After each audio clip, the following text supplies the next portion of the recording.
अस्सलाम वालेकुम रहमतुल्लाह जी। नाजरीन, ये हमारी जो है ना दुआ खाने पे फक्की तैयार हो रही है, बहुत स्पेशल फक्की है। ठीक है, ये इसमें इसका फार्मूला भी आपको बताएंगे। ठीक है, हाँ जी, ये हमारे नीम हकीम साहब जो है ना बैठे हुए हैं, बना रहे हैं माशाल्लाह फक्की। ठीक है, ये हमारा दुआ खाना है।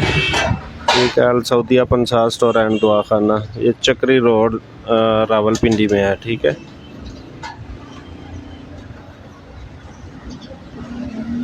इसको अच्छी तरह, ये अभी इसको जो है ना मिक्स कर रहे हैं, अच्छी तरह मिक्स करके तो फिर ये जो ना सुबह शाम एक एक चम्मच मरीज़ को हम देते हैं ये।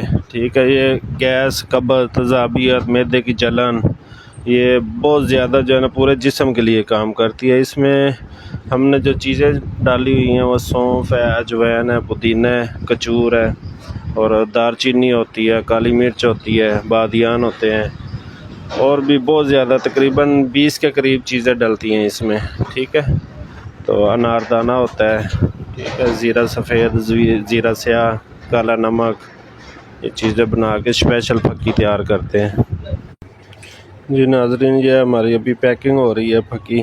ठीक है, ये बोतलों में भर के तो हम रख लेते हैं, फिर मरीज़ों को देते हैं। बहुत अच्छा रिज़ल्ट है इसका। जिस भाई को चाहिए हो वो हमसे रब्ता कर सकते हैं।